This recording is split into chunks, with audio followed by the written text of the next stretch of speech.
12강 탄성력과 진동, 오늘 벌써 4번째 시간입니다. 오늘은 탄성력과 단순조화 진동에 대해서 배우겠습니다.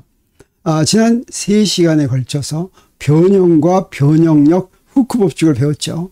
이 3가지가 바로 이 탄성력을 이해하기 위한 기초가 되겠습니다. 탄성력을 이해하기 위해서 복원력과 탄성력을 이제 설명합니다. 복원력이라고 하는 것은 뭐냐면, 복원은 원래로 되돌이킨다고 하는 것이죠. 이 복원력은 힘이 작용하는데 물체가 이동할 때 항상 이동한 방향과 반대 방향으로 작용한 힘을 이걸 복원력이라고 합니다. 내가 지금 멀어지지 못하게 잡아 끄는 힘이죠. 제자리로 돌아오라, 이런 힘을 복원력이라고 하겠습니다.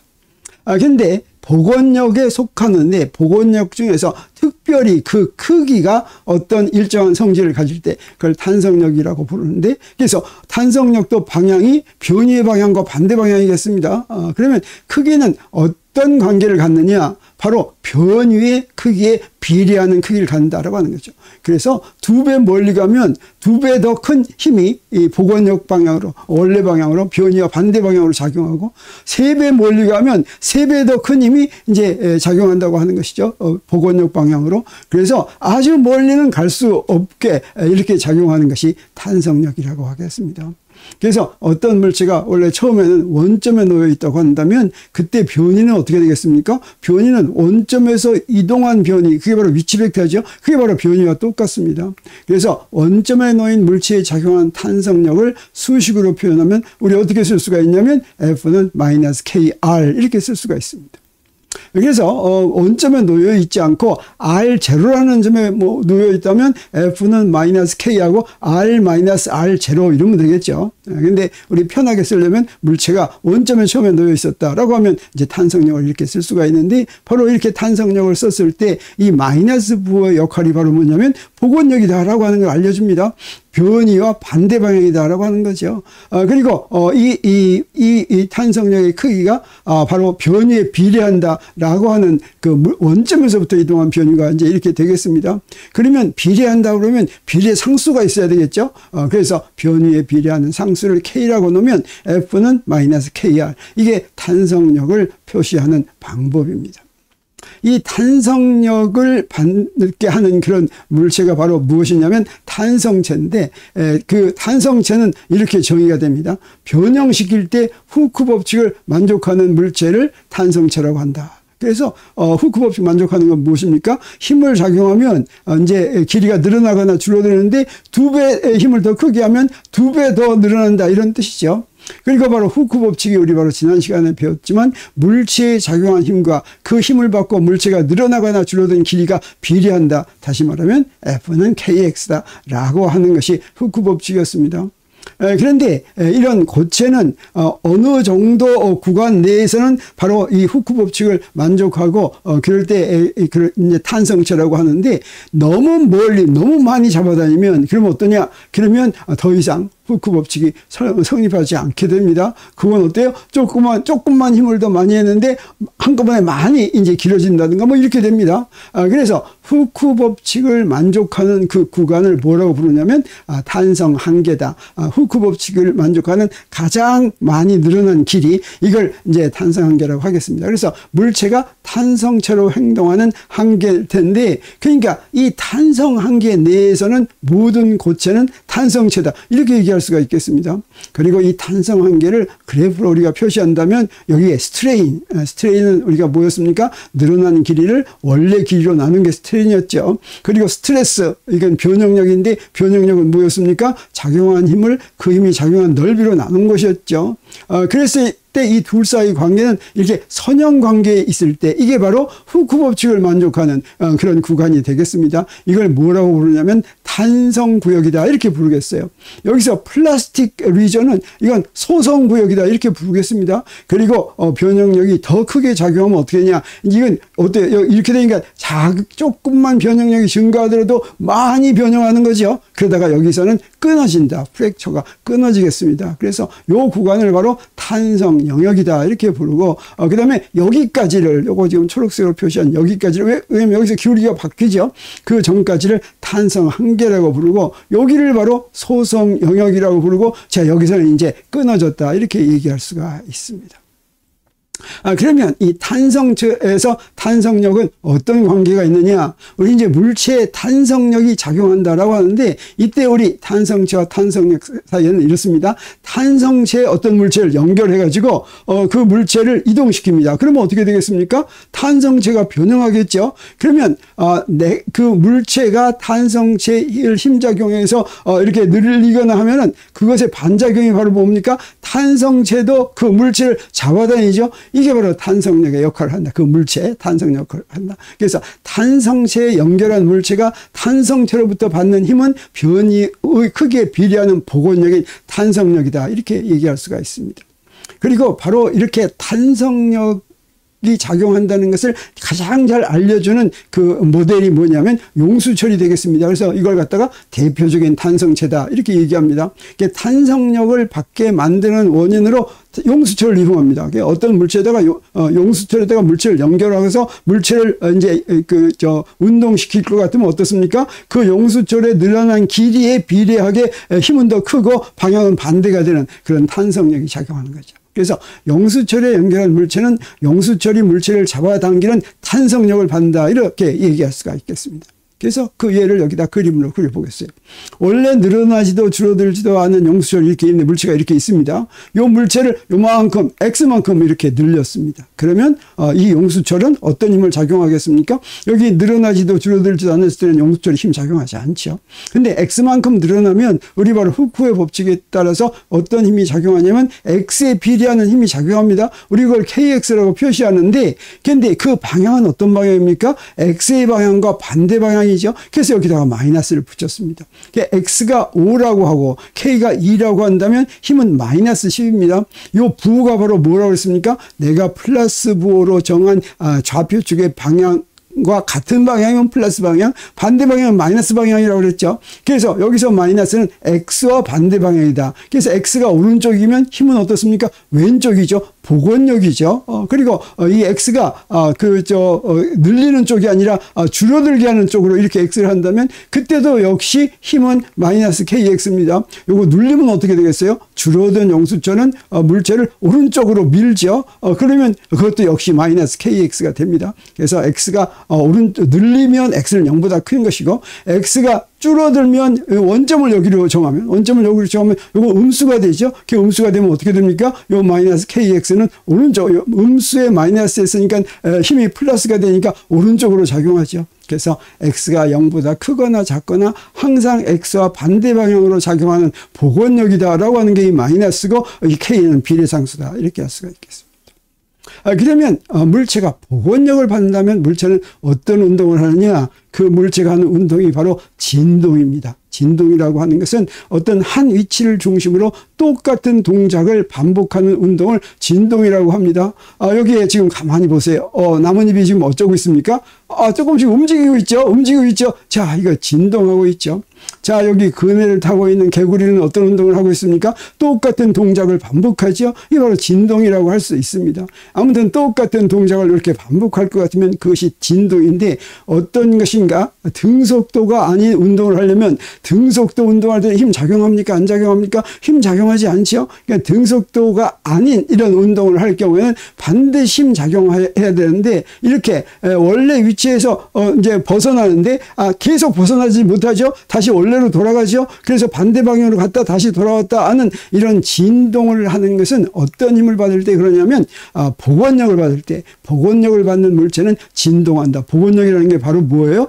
변이와 반대 방향이니까 멀어지면 멀어지지 못하게 하는 그런 힘이 작용하는 것이죠. 그리고 제자리에 돌아오면 반대 방향으로 가게 되는 것이죠. 그랬을 때 이런 진동을 이 진동에 따라서 이 진동의 특징을 구분하는 성질이 바로 뭐냐면 주기와 진동수입니다. 사실은 주기를 알면 진동수는 저절로 하는 것인데 주기라고 하는 것은 진동의 주기다 이렇게 얘기합니다. 진동의 주기는 T로 표시하는데 이거 시간을 얘기하는 거니까 그 진동 정의가 어떻게 되냐면 진동이 한 동작을 완성하는 데 걸리는 시간이라 이 T자로 표시합니다. 그래서 왔다 갔다 할 때 한번 왔다 갔다까지 하는 거 그 원래 동작으로 다시 돌아올 때까지 시간이 바로 주기가 되겠습니다. 그리고 진동수는 바로 뭐냐면 진동수는 프리퀀시에서 F로 표시하는데 한 동작을 단위 시간 동안에 동작을 몇 번 하는가 하는 게 되겠어요. 단위 시간 동안 반복하는 진동의 동작수를 얘기합니다. 그리고 여기에 진동의 각진동수라고 하는 것도 있습니다. 각진동수는 단순히 F에다가 이 파이를 곱한 것을 각진동수라고 하는데 이 세 가지는 어떻습니까? 하나를 알면 다른 두 개를 저절로 알 수가 있게 되겠죠. 그래서 주기, 진동수, 각진동수 중 하나를 먼저 알면 나머지 둘은 저절로 알 수 있는데 예를 들어서 여기에 T가 있으면 진동수하고 진동수분의 역수가 이제 주기가 되고 그 다음에 진동수에다가 이 파이를 곱한 것이라고 그래서 각진동수라고 그랬으니까 그걸 나누면 어떻게 됩니까? 바로 진동수가 되는 것이죠. 그래서 이 진동수하고 주기는 서로 역수 관계가 있는데 주기가 10초라고 해보겠어요. 그러면 1초 동안은 몇 번 왔다 갔다 합니까? 주기분의 1이죠. 10분의 1번 왔다 갔다 하죠. 주기가 0.1초라고 하겠어요. 그러면 1초 동안에 몇 번 왔다 갔다 합니까? 0.1분의 1, 10번이죠. 그래서 여기 단위 시간 동안 반복하는 진동의 동작수 이렇게 했을 때 단위 시간이란 내가 사용하는 단위의 1이다. 초를 단위로 하면 1초 동안, 분을 단위로 하면 1분 동안. 이게 바로 진동수라고 할 수 있습니다.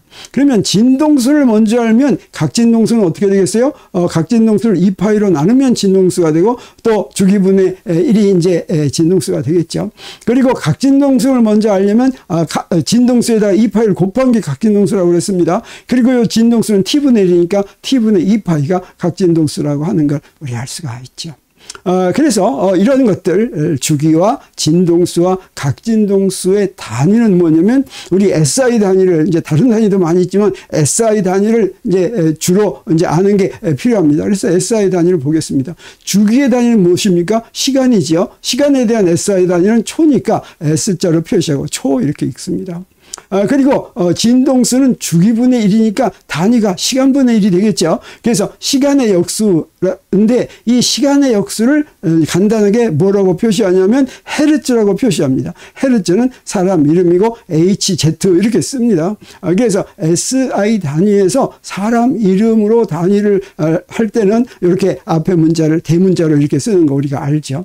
그러면 각진동수의 단위는 뭐냐? 각진동수는 진동수에다 2파이를 곱했는데 2파이가 바로 각이죠. 그래서 레디안 퍼세크가 되겠습니다. 여기 퍼세크인데 퍼세크에다 퍼세크는 S의 인버스 S분의 1을 퍼세크라고 그러죠. 레디안 퍼세크인데 이것도 역시 헤르츠라고 합니다. 왜 그러냐면 레디안은 우리 앞에서 배웠었죠. 단위가 없는 양이죠. 그래서 다른 단위로 하려면 레디안은 없는 것이나 마찬가지다. 이렇게 얘기할 수가 있겠습니다. 그래서 이것도 차원이 시간분의 1이니까 단위를 헤르츠라고 얘기할 수가 있는데 그러면 이 헤르츠라고 하는 건 누구 이름이냐? 여러분 유명한 사람 같습니까? 아닌 것 같습니까?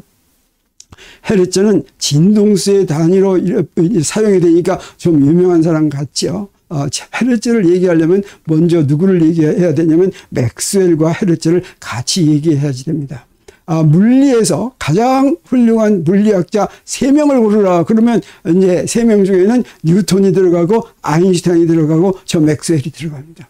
맥스웰이 바로 전자기학의 기본 법칙을 맥스웰 방정식이라는 것으로 정리한 그런 사람이 되겠어요. 그 맥스웰은 제임스 클럭 맥스웰이라고 하는 사람인데 영국 사람입니다. 여기 31년에 나서 79년에 죽었으니까 어떻습니까? 48세까지밖에 못 살았죠.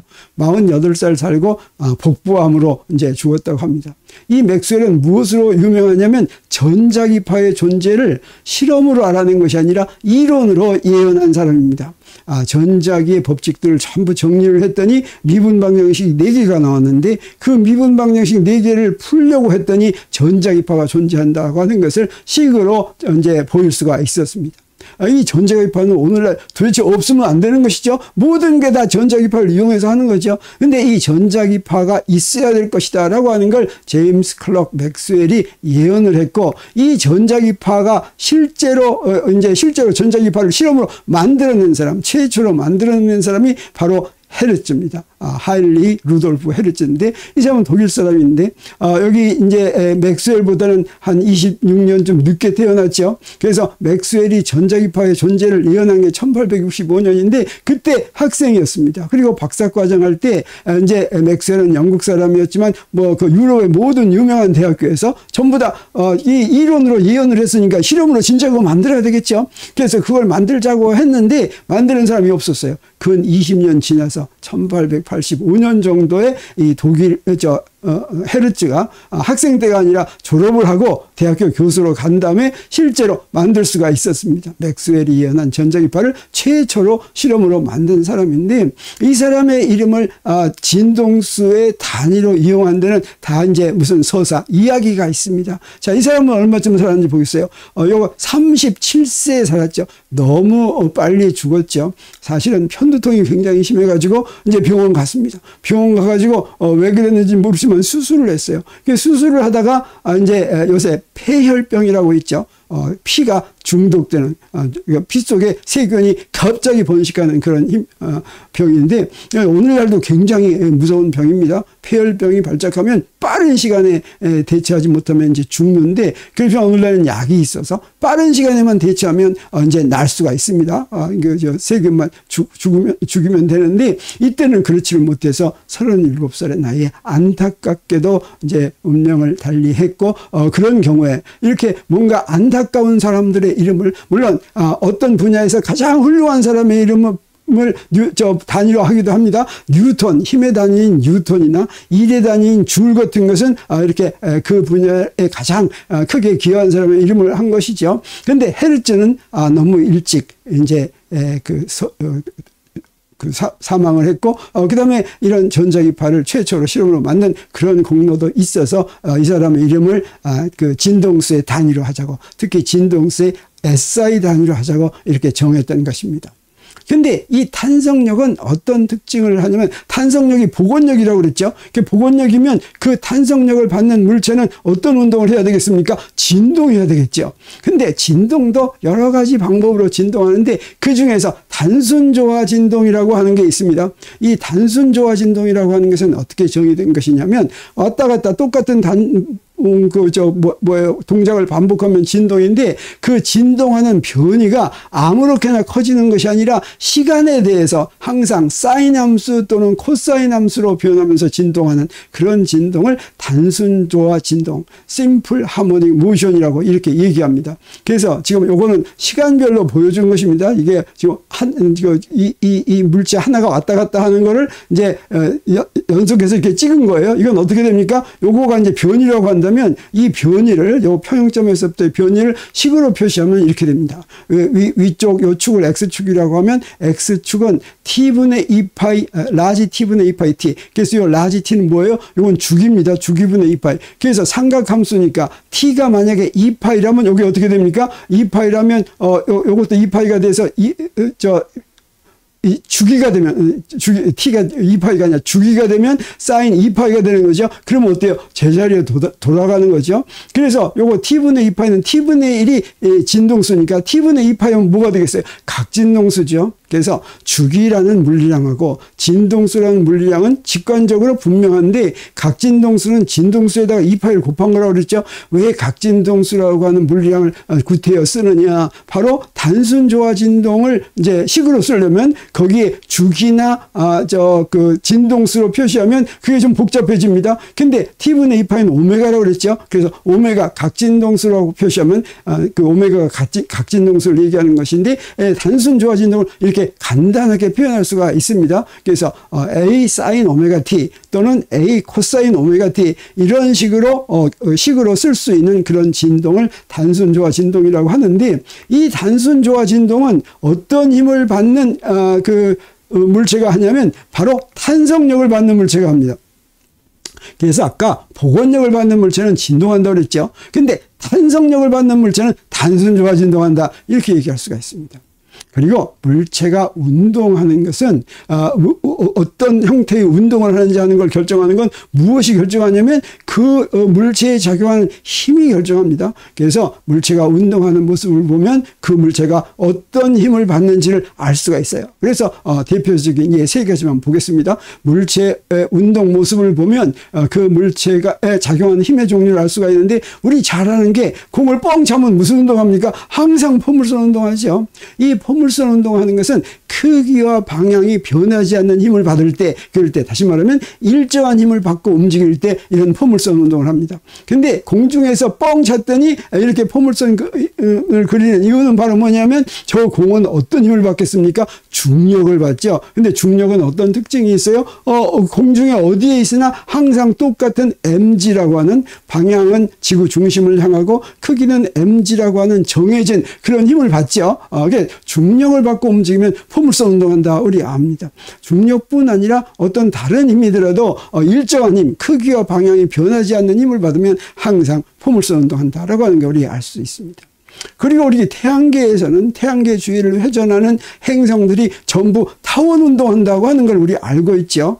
타원 운동은 어떤 의미 하냐면, 이건 우리 케플러 법칙에서, 행성 운동에 대한 케플러 법칙에서 먼저 알았던 것입니다. 거리 제곱에 반비례하는 인력을 받으면 어떤 물체든지 타원 운동을 하게 되어 있습니다. 그리고 이 행성 운동은 사실 무슨 힘을 받기 때문에 그렇습니까? 행성에 작용하는 힘은 만유인력뿐이죠. 그리고 이 만유인력이 바로 거리의 제곱에 반비례하는 인력이다라고 하는 거 알 수가 있죠. 그래서 사실은 케플러는 굉장히 많은 그 계산과 이제 그 조사를 통해서 이제 케플러 법칙 제1법칙 행성들이 타원 궤도를 돈다고 하는 걸 보였지만, 이제 우리는 이제 그거 알고 있으니까 어떤 물체가 타원 운동을 하고 있으면 그 물체는 거리의 제곱에 반비례하는 인력을 받구나라고 하는 걸 바로 알 수가 있다고 하는 것이죠.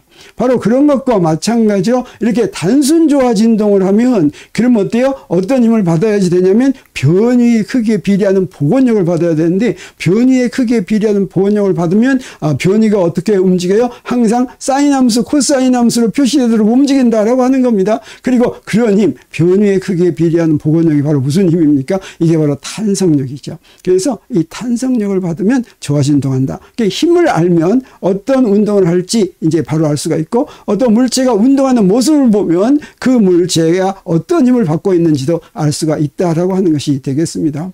자, 그러면 우리 탄성력을 받으면 단순 조화 진동을 한다고 그랬는데, 이 탄성력을 받는 물체는 단순 조화 진동하는지 어떻게 합니까? 탄성력 하는 단순 조화 진동하는 물체마다 무슨 힘을 받는지 봤더니, 전부 다 봤더니 항상 탄성력이니까 단순 조화 진동하면 탄성력을 받는다고 그렇게 알았겠습니까? 너무 복잡하죠. 물체의 운동은 무엇이 결정한다고 그랬습니까? 뉴턴의 운동 방정식이 결정한다고 했습니다. 뉴턴의 운동 방정식은 F는 ma, 사실은 이게 미분 방정식이라고 그랬죠. F는 m dt 제곱분의 d 제곱 r인데, 이 F 자리에다가 탄성력을 집어넣을 것 같으면 그 풀이가 바로 단순 조화 진동이 나옵니다. 자, 그러면 탄성력을 받는 물체에 대한 뉴턴의 운동 방정식을 풀면 어떻게 단순 조화 진동이 나오는지 그런 거 궁금하죠? 자, 그런 거 우리 언제 하냐면 다음 시간에 우리 공부할 예정입니다. 그래서 다음 시간을 기다려 주기 바랍니다. 오늘은 탄성력과 단순 조화 진동이